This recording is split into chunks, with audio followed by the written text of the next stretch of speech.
Thank you, Danielle. You can begin recording. I'm going to begin. Good evening and welcome to tonight's Recording meeting in progress of the Medford Community Development Board. We apologize for the delays. We had to get some housekeeping issues in order and establish quorum. I'll call the meeting to order. Let's first begin with some obligatory procedural matters. This hearing of the Medford Community Development Board is being conducted via remote means. No in-person attendance of members of the public will be permitted, but every effort will be made to ensure that the public can adequately access the proceedings as provided for in Chapter 2 of the Acts of 2023. A reminder that anyone who would like to listen to or view this meeting while in progress may do so by accessing the link that was included in the meeting agenda posted to the City of Medford's website. If despite our best efforts, we are not able to provide real-time access, we will post a recording of this meeting on the city's website as soon as possible. A reminder that given the remote nature of this meeting, tonight, all votes from the board will be made by roll call. Please also know that the project materials for all projects before the board can be viewed on the city's website, which is medford.ma. You would click on current city board filings, and Danielle will provide a link in the chat. I'm going to do roll call attendance. Ari Fishman. Present. Sally Akiki. Present. Peter Kaufs. Present. And myself, Jackie McPherson. Danielle, can you introduce any staff on the call?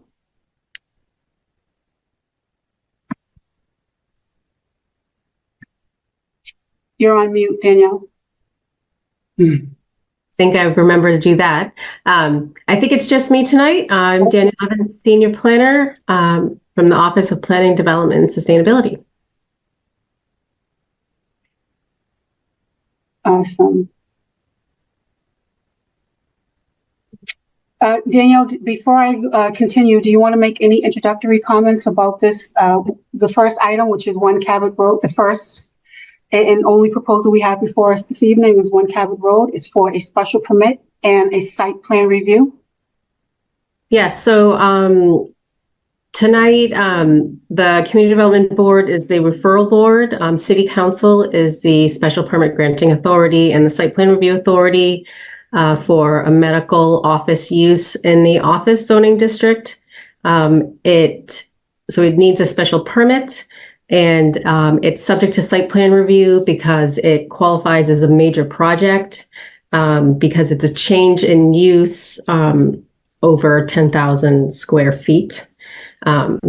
So it's kind of a technicality. It's not, constructing a new building, but the size of the re-tenanting and fit out triggers that review. So that's what is before you tonight. Thank you. Okay, so I'm just going to go right in and have the applicant please introduce yourselves, and you can go right into presenting the proposal from there. Thank you very much, Madam Chair. And Danielle, will I have magical sharing powers through Zoom? Yes, I can make you a co-host. Oh, thank you. Promise to behave. Well, thank you, Madam Chair and members of the board. I am Andrew Fuqua. I'm the General Counsel of Cambridge Health Alliance. And joining me from Cambridge Health Alliance tonight are Allison Brisson, our Vice President of Facilities and Support Services, David Farmer, our Senior Director of Facilities Design and Construction, Tom Leslie, our Director of Real Estate, and our outside counsel, Paul Feldman of Davis Mom. In addition, also attending are Jason Badricki of the Davis Companies, the property owner for the proposed project, and Chris Anglisi of E4H Architecture. I'm now going to attempt to present the screen. And I'm going to go here and share. And am I successfully sharing? Yes. Oh, thank you. So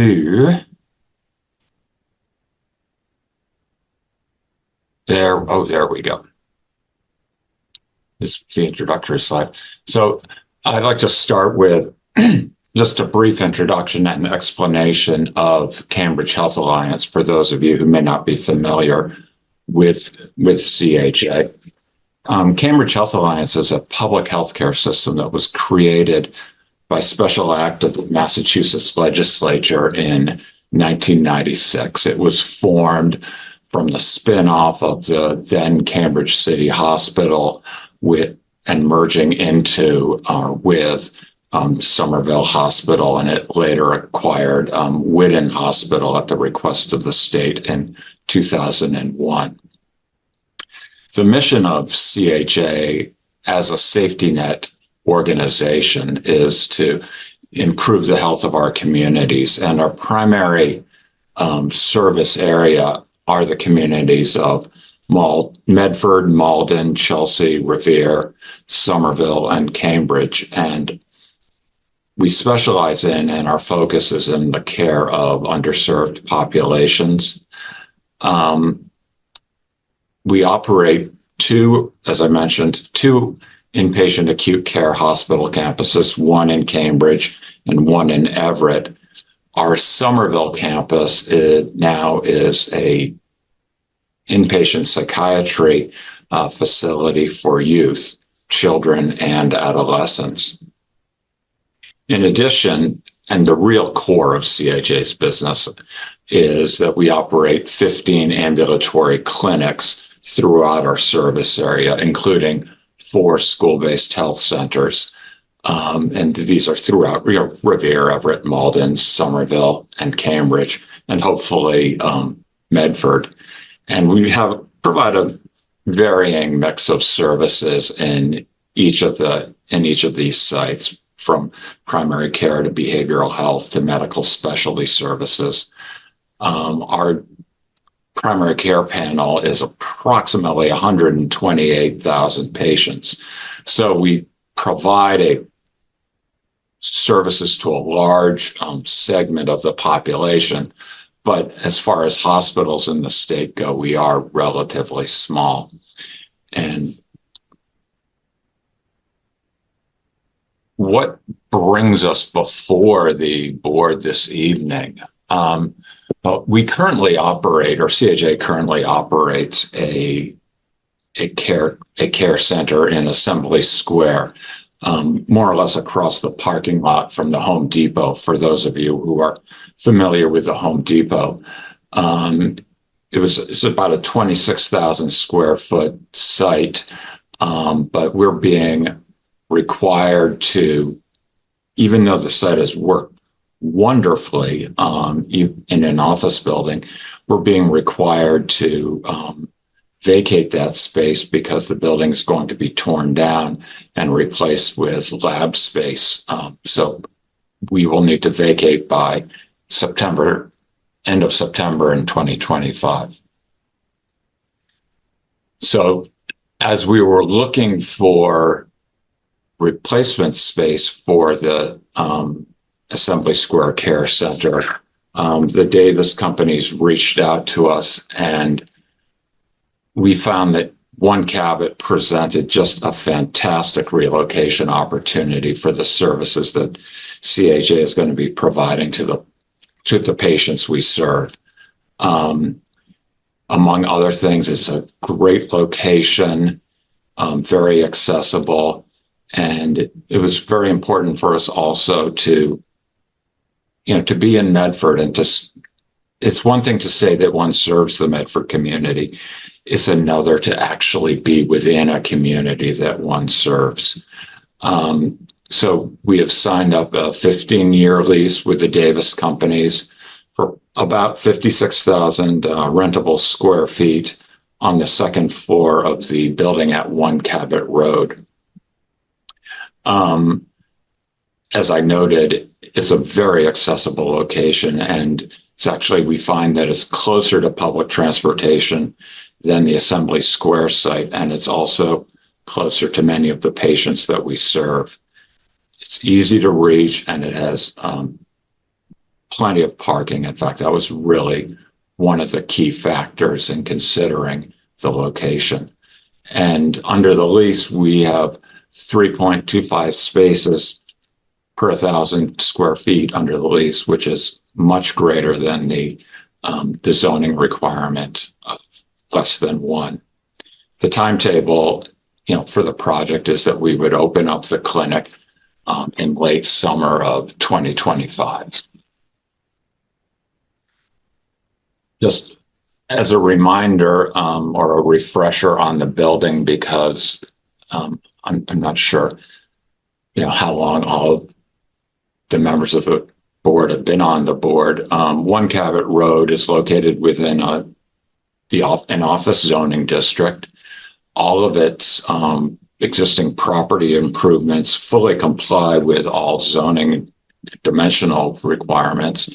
The building itself is approximately 300,000 square feet, and the building coverage is less than 24% of the lot.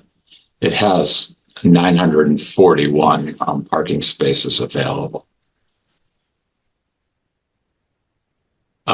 Jumping back to what CHA will be doing within the space, all services that we'll be providing will be outpatient services. There will be no inpatient services.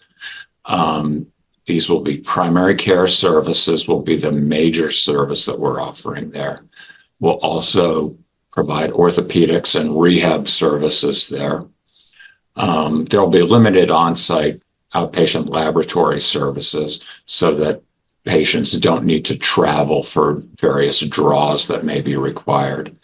Some procedure suites for non-surgical ambulatory procedures that can be done in a doctor's office. A pharmacy for our patients so that they can pick up their medications while on site. And then we also will house our occupational employee health services in this location. Here is a rendering of the overall plan for the clinic.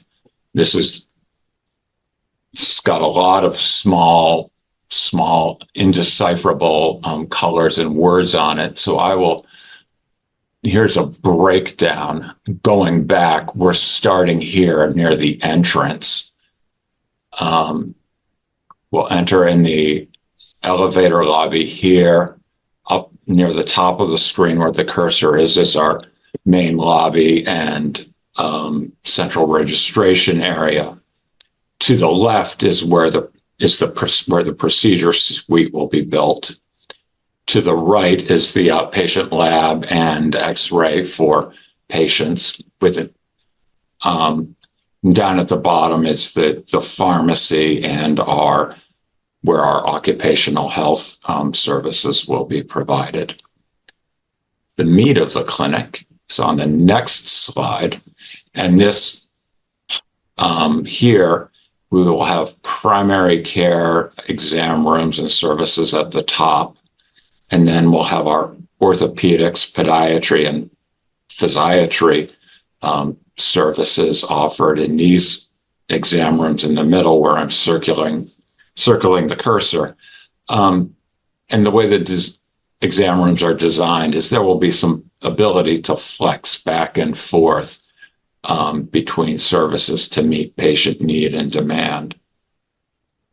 Finally, down at the bottom is where we will have our physical therapy and rehab area, which then brings us back out to the main entrance. That concludes the presentation portion. And I think Madam Chair, we are willing to entertain any questions that the board may have. Thank you very much. Attorney Fuqua? Fuqua or Fuqua, either way. Thank you. Thank you so much for your presentation. We appreciate it. At this time, I'm going to, before I open it up to the board, I wanted to know if, Danielle, do you have any questions? Or did you have anything you wanted to point out? I do have a few clarifying questions myself, and I will open it up to the board. but I didn't know if you had any on behalf of the city.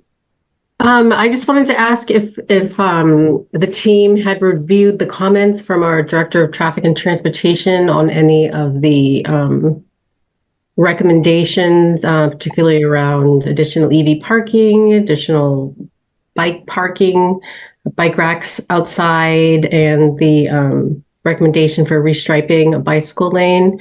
There are, as there is, substantial parking in the lot, but and the use will generate quite a few more trips than the existing use. So we're trying to, shift more of those vehicle trips to bike and pedestrian trips if possible. And those would help in that regard. And just wondering if there are any objections to those recommendations, if the board was to add them as recommended conditions tonight. If I can, Andy, I'd like to introduce myself. My name is Paul Feldman. I'm an attorney at Davis Baum. I represent CHA. I do a lot of entitlement work, a lot of zoning work in the various cities and towns in the Commonwealth. I probably have appeared before 100 different cities and towns, but I don't have a recollection of when the last time I was in Medford. It was some time ago, so I'm glad to be back. So I could walk through what Danielle was just asking about. First of all, with regard to parking, one of the important things that CHA looks at when it's doing its due diligence regarding the appropriateness of a site is adequacy of parking. And one of the things it negotiates into its lease is knowing that it'll have parking available to meet its needs. And in this particular case, there are 182 spaces that are potentially available to CHA. And there is actually in the lease, and maybe we can bring it up, and Andy, I would ask you if you could share your screen again. There's we took the Alta plan and we marked it up a little bit. There is going to be a dedicated patient parking area of 75 cars that will be dedicated to the CHA patients. And when we look at the operation of the facility when it's at full capacity, we expect 75 cars to be have a 15% excess capacity of what we expect our need to be. And CHA has tremendous amount of statistics as it pays attention to its operations at all its facilities. So the parking area that's designated in the lease is in the upper right-hand corner where it says patient parking 75 spaces. There are 74 spaces that are designated in the garage on lot 7. That is predominantly going to be used for employee parking, doctors and nurses. Again, CHA has a program where its employees that are using their car participate in parking permit programming within the hospital system. And they know from their other facilities that, again, 74 spaces will more than accommodate that demand.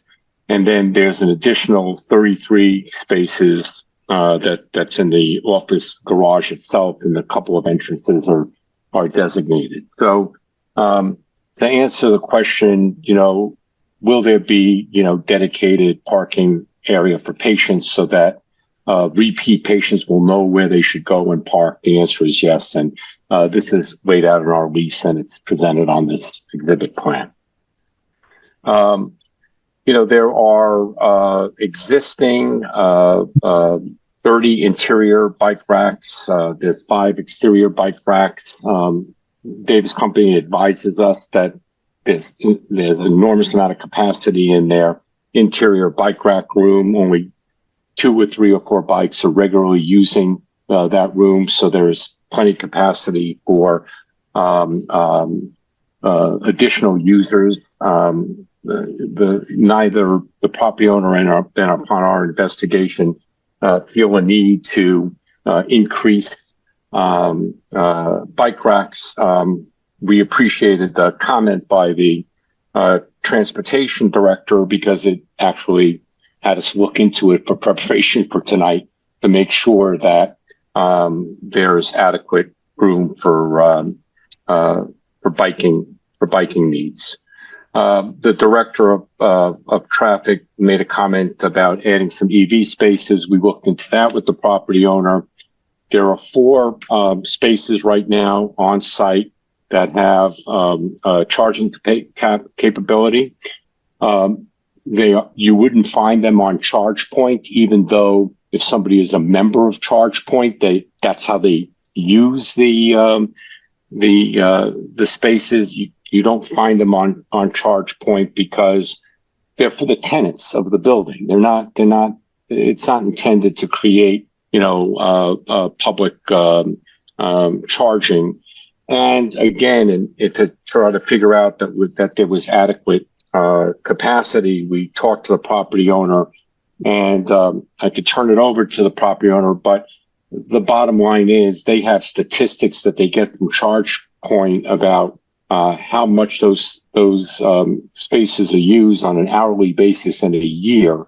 And it turns out that not even 2 spaces out of the 4 are being fully utilized. So I could turn it over to Jason from the Davis Companies, but he advises that the Davis Company is very proactive in meeting tenant need and tenant demand, and if the demand increases over time, they voluntarily installed the 4 spaces that are at the property now. At the time this building was constructed and was originally approved, electric cars were pipe dream for all of us. They voluntarily installed the systems to respond to tenant interest, and as the need grows, they're prepared to address that. So again, we thank the parking director for having us look into it, but we completely satisfied ourselves that there's excess capacity at the moment for charging of electric vehicles at the site.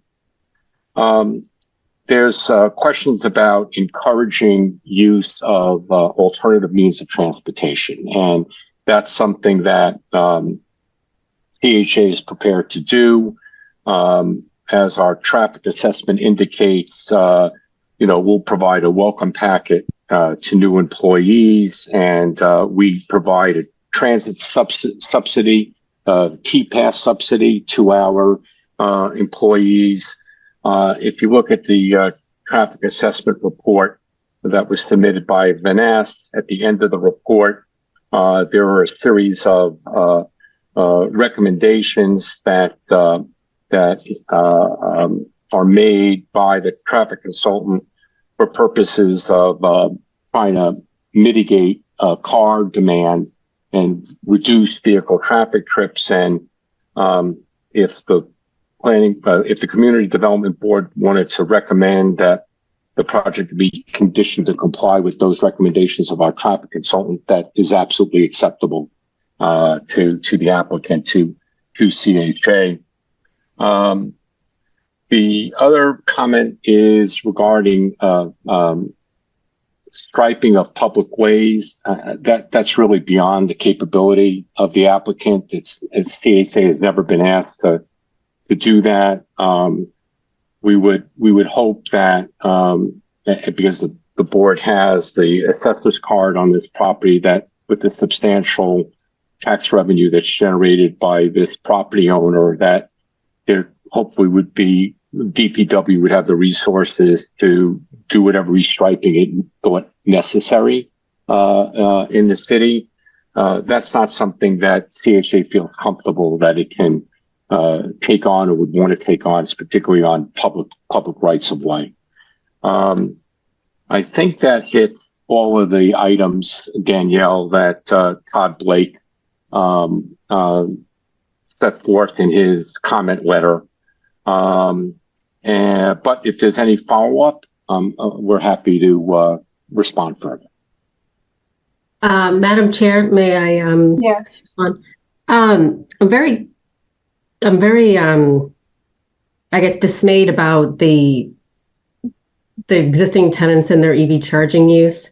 I think in the planning department alone, there's 4 of us that own EVs, and we only have 2 charging stations at City Hall, and we're always battling it out for those spaces. And the provision of the EV chargers at our workplace was actually a large reason why it was a decision that we even bought them, because you can charge at work. And also, when I choose to, patronize different businesses, the availability of EV charging is a consideration for me as well. And if I was a patient coming to CHA, and you're there for a good, usually like an hour, 2 hours, that's the perfect time to kind of like top off your car in the patient area. Where the EV chargers are now are on the complete opposite side of the building, and so are not a convenient space for patients or visitors to use, though they would be a great spot for, employees and staff who would know that they're there or in the garage. So, I mean, I would,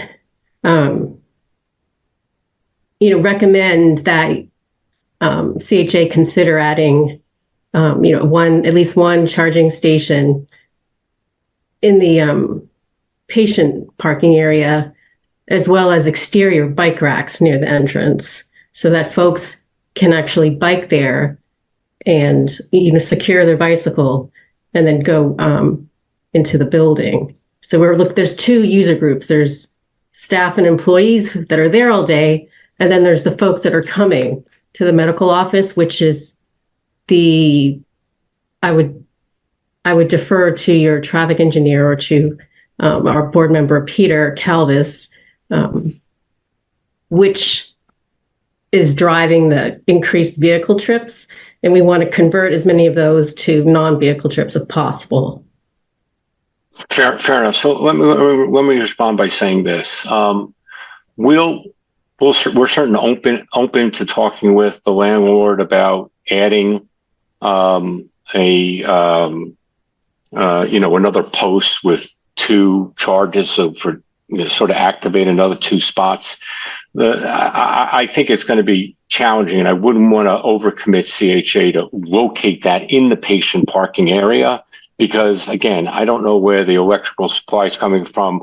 That could be an extraordinarily expensive retrofit in this situation that would not be a good use of resources for CHA. As a public hospital, it really does, and its resources are not nearly as much as its need. So it's very conscientious about its budget.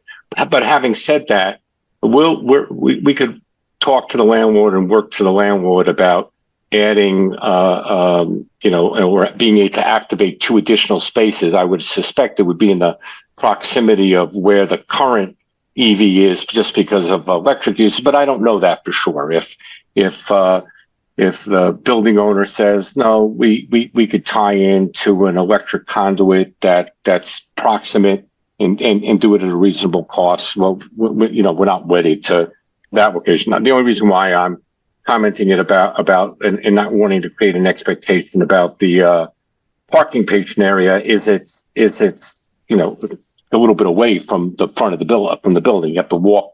You got to walk over to it. So I don't want to resist that. That's what it's going to take, adding a couple of EV spots. So I just wanted to respond that way. And again, if there's another set of bike racks that the board thinks is appropriate that should be added, if the property owner is going to give us a spot to be able to do that, and I assume the property owner will help us find something, we'll get another set of bike racks out there as well. The final comment I'll make is that, Jeff Dirk, when he wrote the traffic assessment report, was careful to say that all of the numbers he presented to the board is presented to the board here is does not include any reduction because of, public transportation use or other alternative means of transportation other than vehicle trips. And he did that purposely because he wanted to analyze whether or not the traffic situation could handle the complete worst case. And it does. And he indicated that it does. But the practical reality is CHA knows that from its patient population that many of its users, most of its users use public transportation, and the proximity of the Wellington stop is really makes this particular facility accessible.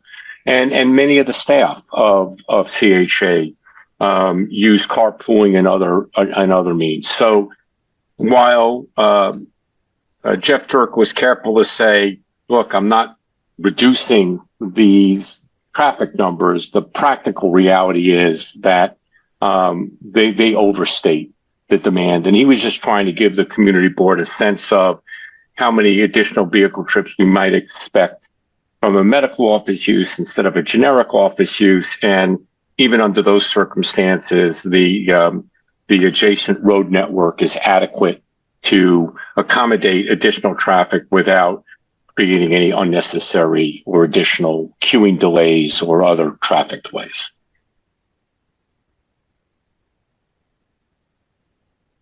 Thank you, Attorney Feldman.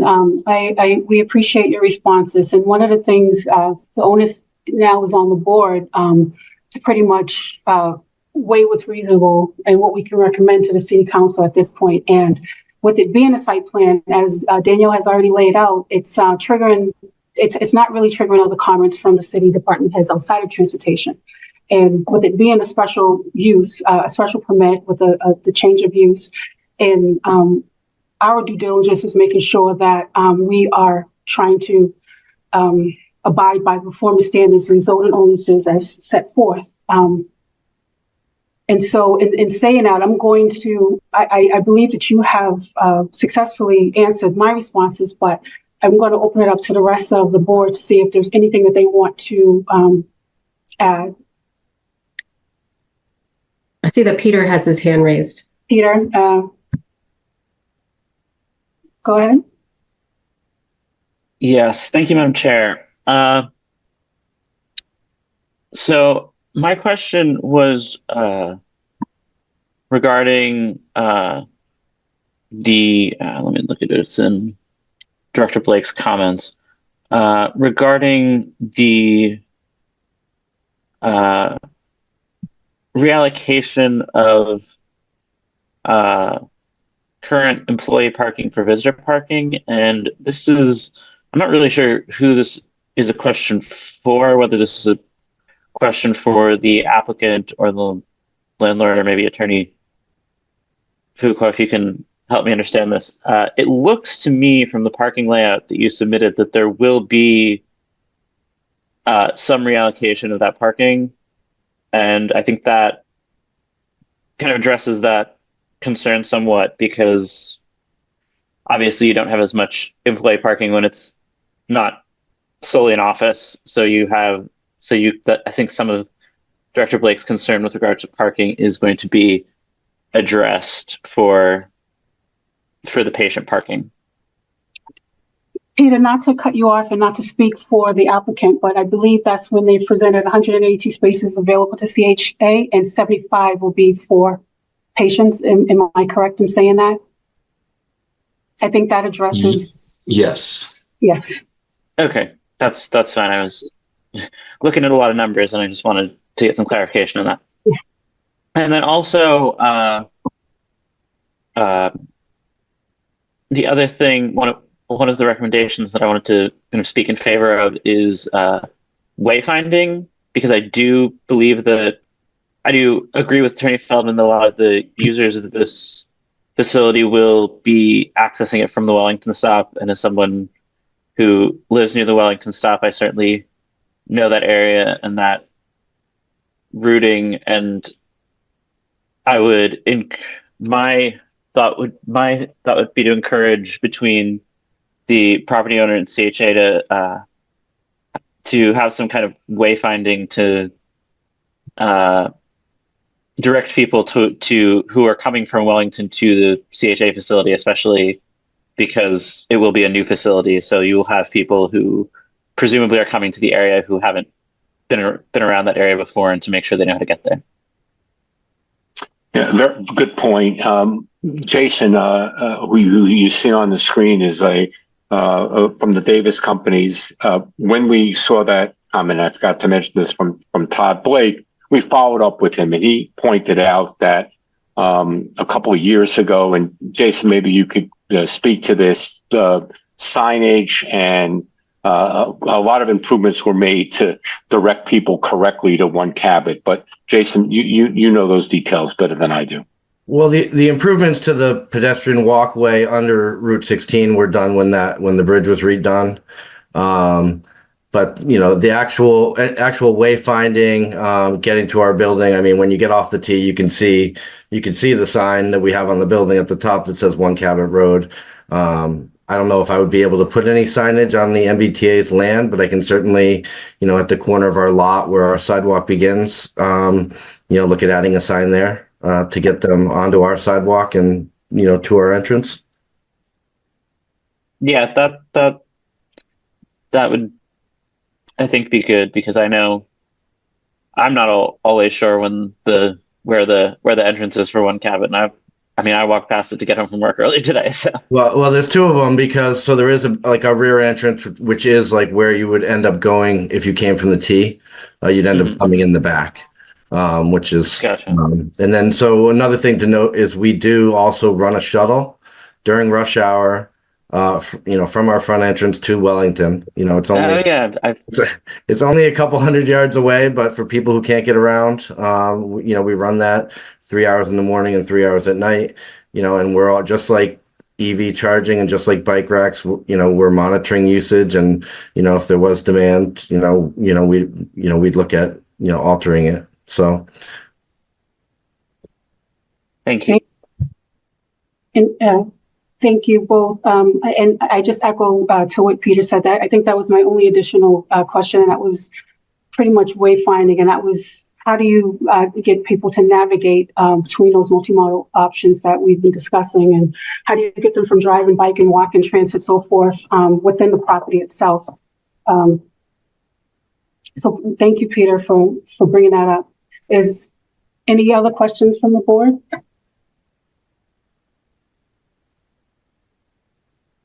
Okay, so this is a public hearing. So hearing none, I am actually going to open it up for public hearing. Those who wish to provide comments can use the raise hand feature or message Danielle in the comments. You can also send an email to ocd@medford-ma.gov. Before providing your comments, please state your name and address for the record. A reminder to all meeting participants to please refrain from using the chat function to provide comments, as it is not part of the public record. However, if a participant is having audio or other technical difficulties, this may be entered into the chat to alert myself and staff. Danielle, can you manage the public comment queue and read any previously sent emails or letters about this item? So I do not see any participants with raised hands looking to speak. And I have not received any written comment or emails about this project. Awesome. Then I will close the public comment period for this meeting and will reopen if there are additional materials to consider going forward. So bringing it back to the board, I want to take this time I'm going to evaluate whether to grant a special permit. And we must consider whether all the criteria under 9411.62 of the zoning ordinance and then the performance standards, which is section 6.4. I may have that backwards. I apologize. Danielle, can you please put them both up on the screen? That's what happens when you try to memorize. Yeah. Can folks see my screen? Yes. Yes. So 11.7.10 of the zoning ordinance and then 94-11.62 of special permit criteria. Yes, so when considering whether to grant a special permit, the board needs to consider those 6 criteria and whether any adverse effects of the proposed use will outweigh its beneficial impacts. And if you don't find that any of those are met or would need conditions in order to be met, that's when you would do that. So like traffic flow and safety, including parking and loading. If you want to add any of the traffic conditions in order for number 2 to be met, it would satisfy that criteria. So at this point for the traffic, I believe that the applicant has fully satisfied what I would, the questions. As far as adding additional EV, we want to make sure that we are doing it reasonably as well as economically without providing undue economic hardship onto the proponent. And in saying that, I think I'll get a temperature feel from the rest of the board about the stipulation for adding the EV charging stations or additional EV charging stations. If you wanted to make that as a recommendation. And then also, based on the feedback that Attorney Feldman has given regarding restriping Cabot Road on public land, I'm not exactly sure that we're within jurisdiction to recommend that. Danielle, did you want to say anything about that? Yeah, one thing that we do as planners when, let me see, wait a minute, is,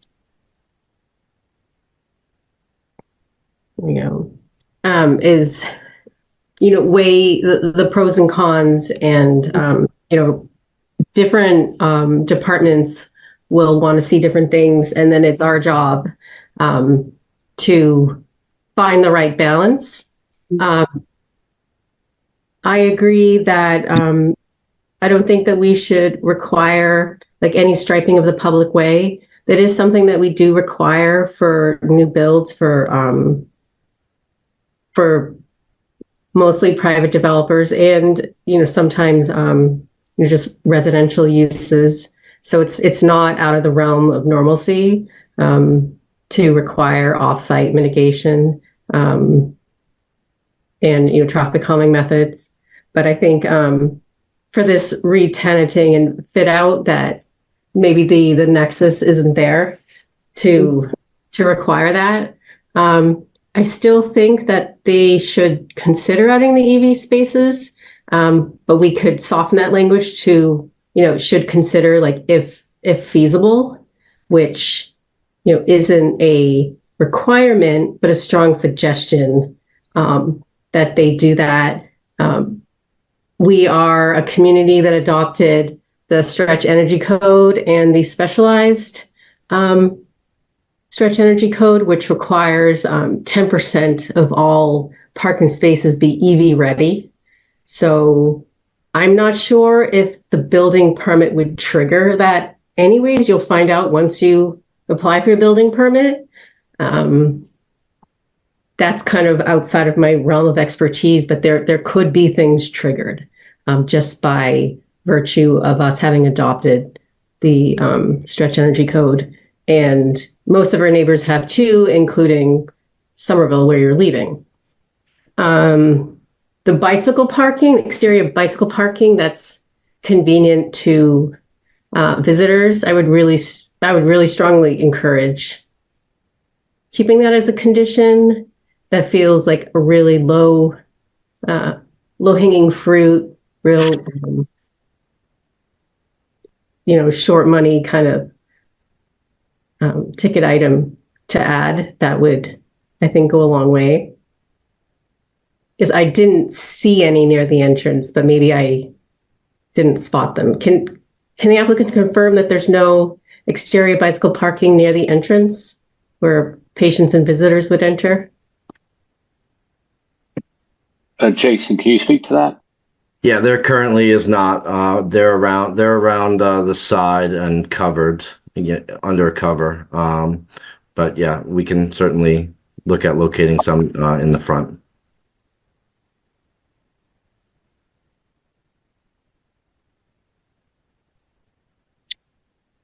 Any other clarifying questions or input from board members?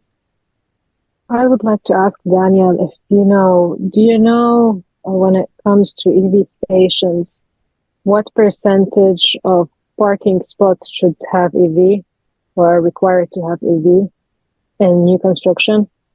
10% are supposed to be EV ready.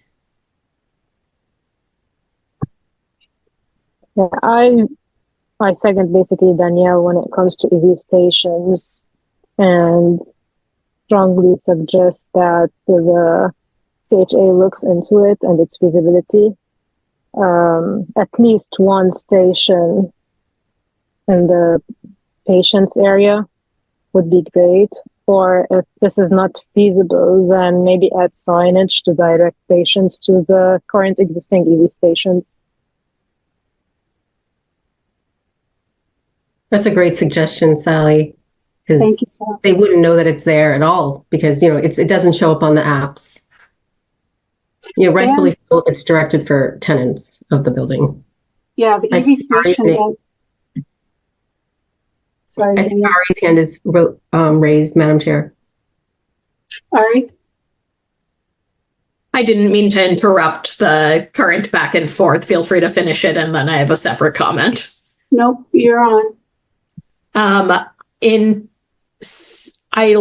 agree with the suggestion to strongly recommend, but not require, but do require at a minimum signage. And on a similar note I think that applies to the bike parking too, especially kind of visitors who are only there occasionally, should have very visible, easy bike racks at both entrances if possible, the back and the front. There are people who bring bikes on the T or might be coming from that direction. So I'd love to see that if possible.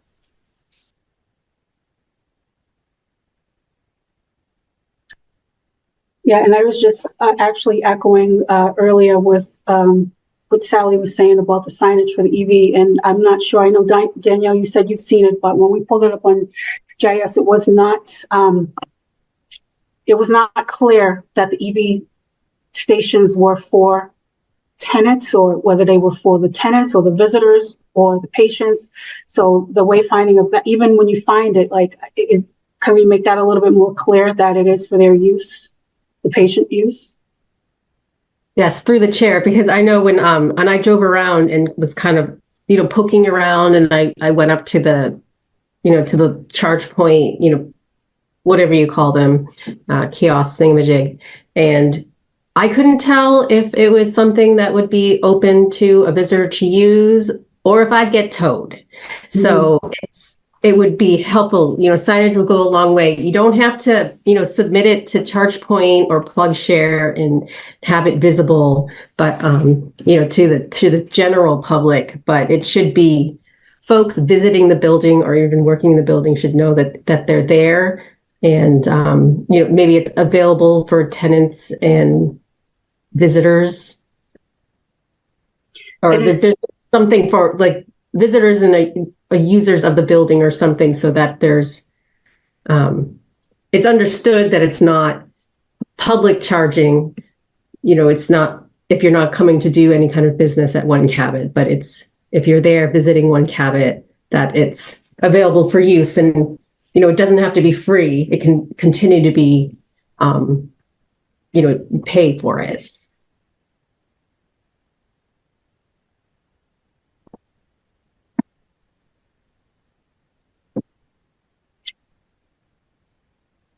Peter? Okay, I've just been trying to keep track of the back and forth and wanted to make sure that we have a handle on what conditions we're proposing. And so far, it seems that we're recommending to the City Council for approval with the conditions that the applicant considers the installation of additional EV spaces, if feasible, with the addition of signage clarifying the use of the EV spaces, or just signage directing to the EV spaces?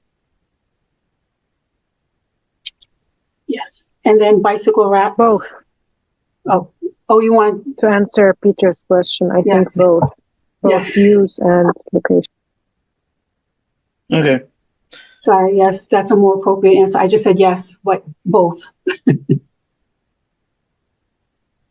Okay. And then the second condition would be that the applicant work with the property owner to install bicycle racks at the entrances to the proposed facility. Yes. Okay. And that's all I have as of now. And those are all the conditions that I would myself would be looking for a motion for and recommending to the a special permit to the city council, since they are the special permit granting authority. And Danielle, they also in the site plan, or are we recommending the site plan here? We're also recommending the site plan. Mhm. Attorney Feldman? Yeah, just a point of clarification. Excuse the fact that I'm an attorney and I get hung up on the words, but when you say if it's feasible, bottom line is almost anything is feasible with enough dollars, if you throw enough dollars at it. So it would help if you, in that condition, says we examine the appropriateness and feasibility of adding additional EV charging one charging station that accesses two spots. It's a dual head charging station.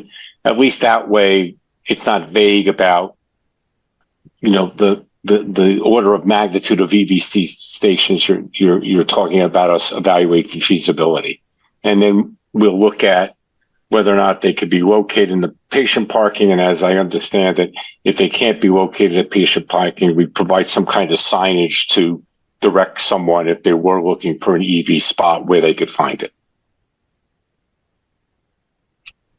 I appreciate that language, Attorney Feldman.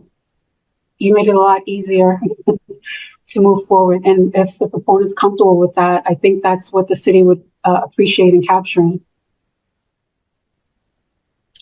Peter, did you get that language?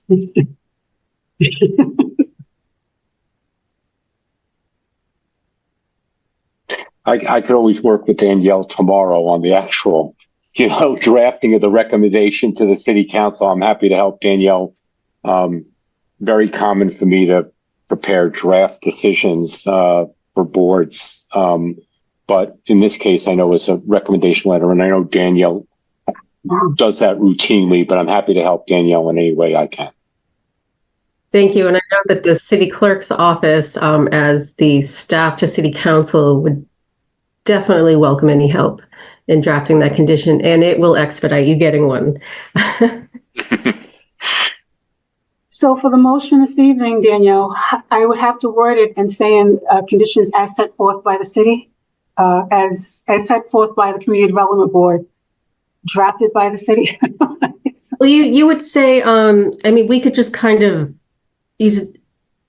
You would recommend approval of the special permit and the site plan review with the additional conditions. It would be, I guess, 3 conditions. The first one would be the applicant shall add, or the applicant shall work with the property owner to add bicycle racks for visitors near the entrance to One Cabot, or to the main entrance to One Cabot. Does that capture the consensus? And then the other one would be... Okay, I'm going to pause you there, and I'm going to go back, and I'm going to ask for a motion to recommend One Cabot Road for special permit and site plan review to the city council based on the conditions that Danielle is going to list. You can list those. Yeah, so... Yeah, So moved. Seconded with the comment that I'd love to see bike racks at both visitor entrances, not just the front one. Oh, no, I was just going to have Danielle restate them. Sorry. Yeah, the applicant shall work with the property owner to add bicycle racks for visitors near the entrances. I wasn't sure that, so there's two. Patients will use both of them. Okay, I wasn't sure that there was like a main one or if there was like a secondary one.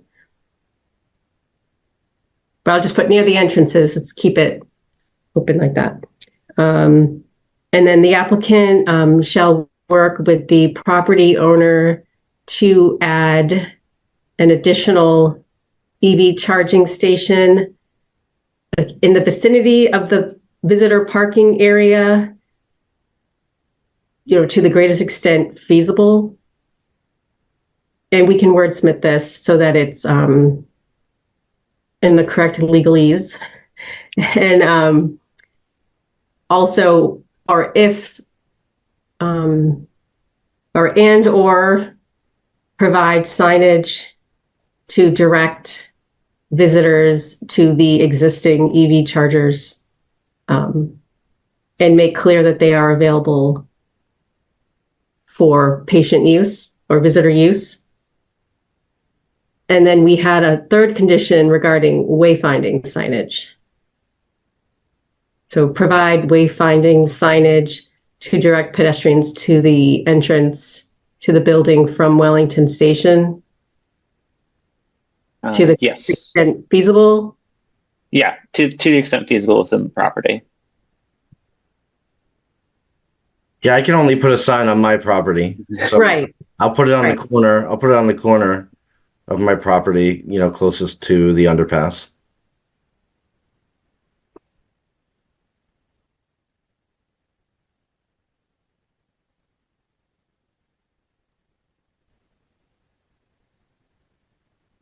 Jackie, Am I- any Madam other? Chair, you're muted. Oh, thank you. Peter, you capture that as to the extent feasible, okay, awesome. And is there a motion? I Sally motion. Okay, A second. okay, I'm gonna do a roll call. Ari Goffman? Ari Fishman? Yes, with enthusiasm as a patient of CHA. Sally Akiki? Yes. Peter Kals? Yes. And myself, Jackie McPherson, I'm a yes. Thank you, everyone. Thank you, Attorney Fuqua. Thank you, Attorney Feldman. Thank you, everyone else for your presentation. Thank you, members of the board. Yes, thank you, members of the board. Have a great evening. Good night. Thank you. Good night.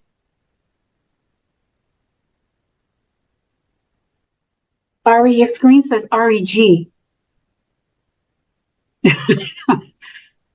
Oh, it should say REG Fishman. Okay. Sorry. Yeah, Goffman is my middle name now. Okay.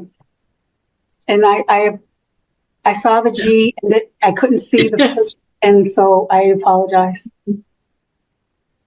Okay, the next item for tonight would be approval of minutes. I'm not sure that we had minutes. Yes. There were minutes from last week. Yes, the February 7th meeting minutes. Okay, a motion to approve the meeting minutes from February 7th. I so move. A second, I second.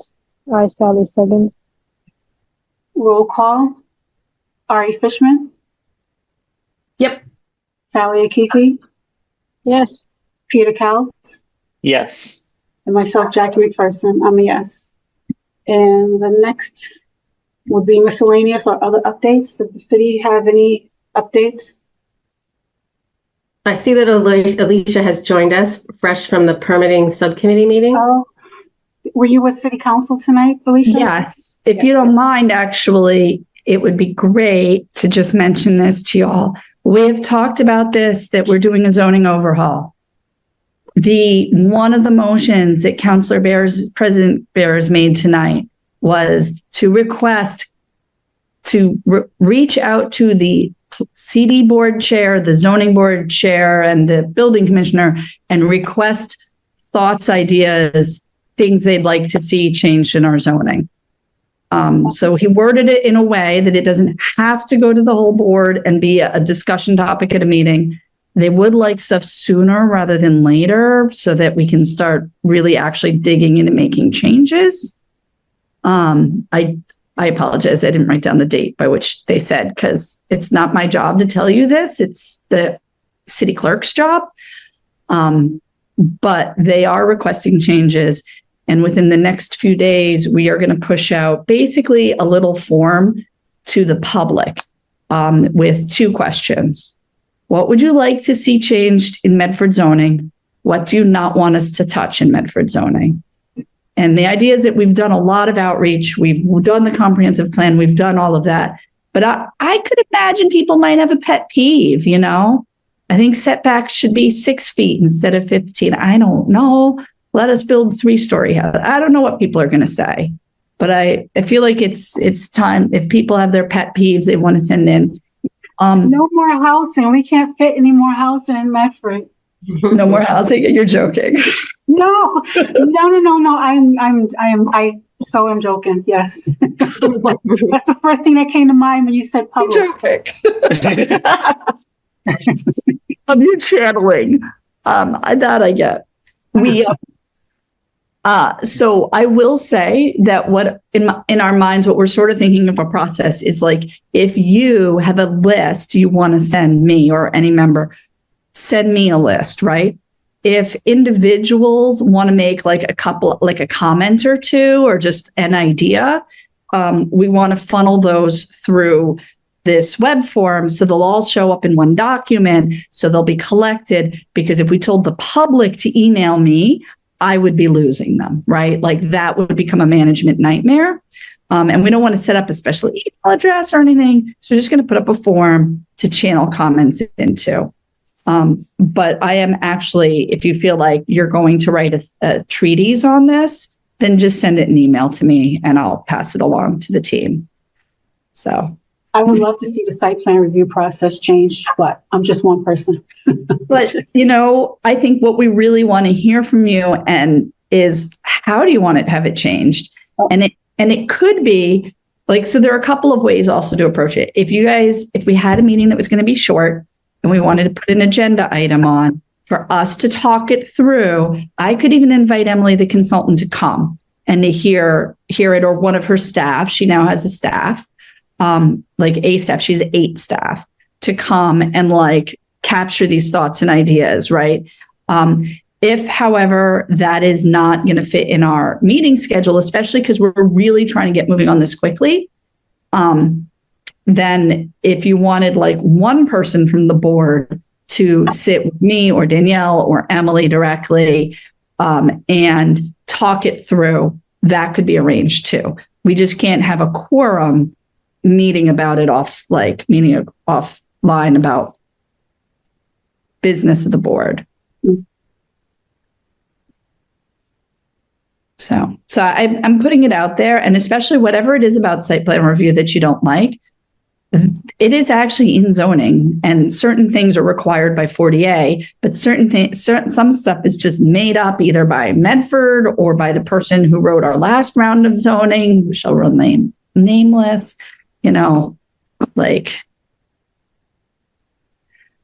It just needs some major, in my opinion, it needs to be overhauled. It needs some major revisions, and I'm not even sure that I have that kind of time this week to even send to you what I would like to see, but I can definitely touch upon it. Right. Absolutely.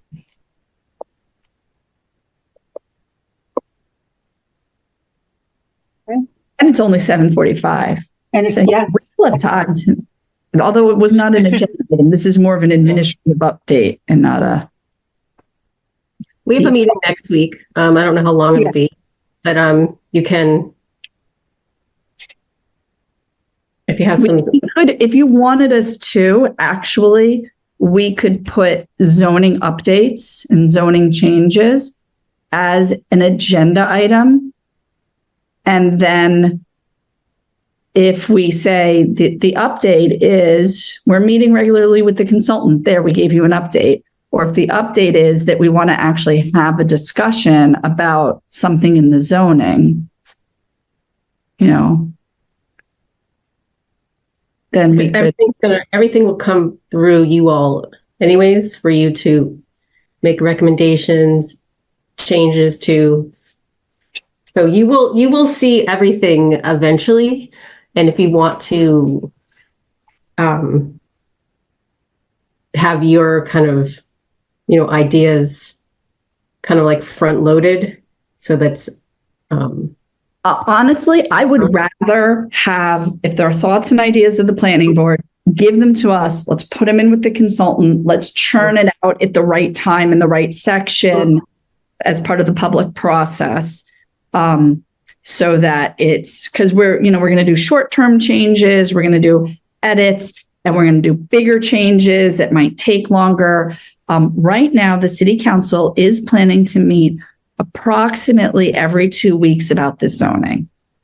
Or is it once a month? It's 2 weeks. So the next one is April 11th and then April 24th. Hold on. I just double checked that they were in my calendar. So the Planning and Zoning Committee of the City Council is planning to meet every 2 weeks on opposite weeks from this committee, from this board.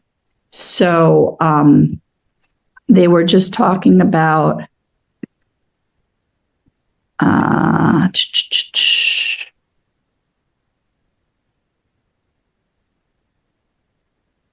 the 10th of April is the City Council Planning and Zoning Subcommittee. And then April 24th are the next two meetings. I am mildly confused about what happened to the 27th, unless they have some other thing, but I have to be at a Broadway corridor charrette. Let me actually just fill you in. You know that we're doing a zoning study with Somerville about Broadway corridor. And there is going to be a public charrette. Somerville likes to do these big, long things. They originally wanted it to be for 3 days. At this time, hold on, I have what's in my calendar, but I also have the email that I received today with the updated schedule. Yes. So there's going to be on March 25th, a community meeting from 6 to 8. On Tuesday, the 26th, open public drop-in hours from 3 to 5. And then on the 27th, a work in progress presentation from 7 to 9. We have a meeting on the 27th. No, we have, ours is next week. That's right. Yeah, ours is next week. Okay. And let's not talk about the 9 to 3 on the Tuesday with different staff and elected officials and stuff that I'm probably going to have to be at the whole thing.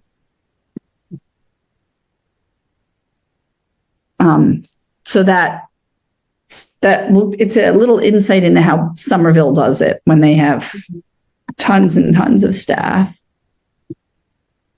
We gave them permission to flyer in Medford because they have staff with the time to go door to door putting out flyers and telling people about it. I have 3 projects in Somerville. There's a different planner and a different engineer for each one. Yeah. So are you proposing zoning updates and changes for our next meeting, March? Because I at this point, I want to keep it to the short meeting because we just put this on just to make sure that we got it happening. If next week you guys wanted to do a little brainstorming kind of thing, like they didn't have to be flushed out ideas, because one of the things that we have on our list that we've just given Emily is like, here are problems that we see, right? Like some are real simple, like technical. In our use tables are parking and loading codes in which reference numbers in another table. Why don't we just have the parking and loading requirements right there in the table? Why are they codes referencing another table? It's super confusing, right? That's almost clerical. Then we have things like there are uses that are not defined in our zoning that probably should be, like our use table. And the example I used tonight at City Council was that the only restaurant food establishment stuff we have is food establishment food establishments and food establishments with drive-through. So if somebody wants to say, have a coffee shop, they need to get a use, and it's not allowed in that zone. They need a use variance for food establishment. Now, what if the zoning board or whoever is saying, well, actually, a coffee shop would be great there, but a full-blown restaurant would be too much at that location. Right. There is no way. Yeah, because it runs with the land. So, Right. There's no way to say that in our zoning. So yeah. an example would be, we should have a use type of coffee shops and a separate use type of restaurants. And maybe we want to have a use type of fast food restaurants. Maybe. Isn't that what the held up with the beer garden was, going back and forth with the beer garden because we couldn't define, I mean, beer aside. How is it defined? Right. How It's is it not a defined? brewery. It's not really a restaurant, but right. But the only thing we have is food establishment. So that's some of the examples, right? Is that there are uses that we should have. And I'd love to hear, like, people want to look at the use table and tell me uses they think we should have so that we could zone differently. That would be great. And I, there's some paranormal uses in here that were like, why? In what NIMBY world are these called out as separate uses? Yes. And also think about, when we, even like tonight, an example is, things that you would want to require that maybe we don't have the teeth to require. And such as like the EV parking and stuff. And maybe this is a question for Alicia, for you and Brenda of, what exactly, like a tenant fit out, like what does that trigger under the specialized energy code? So Brenda just sent me a list of climate zoning brainstorm that I'm going to send to I'm calling it the zoning team, Danielle and the consultants, and pardon me, Kit and Zach, that talks about particular density bonuses, floor area ratio exclusions, expedited site plan review, perhaps if it's a net zero design or passive house. Like, these are just sort of like things we should be considering. By right, allowances for EV charging. We actually allow solar arrays by right. Things like that, small scale green infrastructure, like permeable paving. Our zoning had said around parking that parking has to be paved. And what it kind of went on to say is that it has to be not dusty. And there are other ways to treat that now, because in the 1950s and 60s, when they wrote this, there was a lot of concern about dirt driveways and the dirt and the how that would be bad for the people around it. But there wasn't really any thought about like, oh, there are pavers, there are grass pavers that could be used for driveways, So anyhow. Blacktop was the best and you wanted it. Yeah. So. Yeah. That would be an interesting question, because I was a little with the EV and us not having our own attorney. It was just a little bit difficult, especially with them stating a case, and they're not doing much on the exterior, and it's just like tenant fit out, and they're re-tenanting pretty much. How do we enforce it now with the stretch code coming later? And I definitely understand where, Daniel, you were coming from in the city's stance, but it's kind of hard, right? So. But how do we go forward? Like, I don't know. So these are things to consider, so for projects that are subject to site plan review, what should they be doing? What should be a requirement? And perhaps it's a requirement and things could be waived if requested, but the default should be, you're doing this. Unless you request some kind of a waiver. Maybe that's the solution, instead of trying to force someone to do something, like have them make the argument that it's, a hardship or not feasible. Yeah. But also, so I do want to respect your time, since this was a kind of an emergency special Yes. meeting, so, One We can- question, what are we looking at? I see Harvard Street. I sort of poke around and I see like a glass kind of, what is it, a auto glass thing coming Yes. through the pipeline? So that's just one thing for next week? yeah, because 290 Salem Street is requesting a continuance, so I believe it's just the auto glass. I'll have to check. There could, potentially be an A&R. There's things that could come up in the interim. But yeah, that's a result of, the most recent zoning change for any kind of auto repair facility now requires a special permit. It used to be by right in the zone, and now it's a special permit. So it'll be going to you all, and you are the special permit granting authority. And fun fact, so I got in a minor little fender bender last week. And so I got a list of auto repair facilities for my insurance agency. And I knew we had a lot in Medford, but I was really shocked by the list of auto repair facilities in Medford because it was all Middlesex County. Mm-hmm. And then I was like, wow, Medford has a lot. We have a lot. Mhm. So, I mean, this is technically an auto repair, but it's just glass repair. But yeah, you have to make the decision whether they, satisfy the criteria for a special permit. Does What's it the use? benefits not outweigh the negatives of it? Okay. All right, well, thank you. If there's nothing else, I'm going to ask so yes, I guess, I'm guessing the board will have like a brainstorming session next meeting.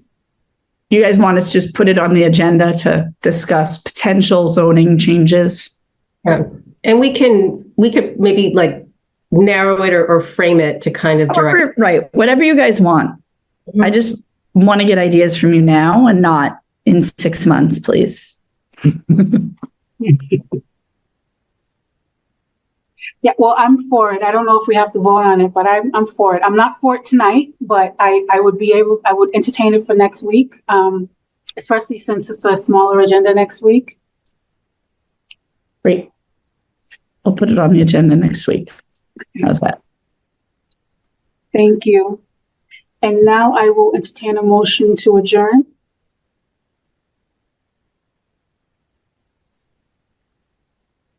I so move. Sally motion.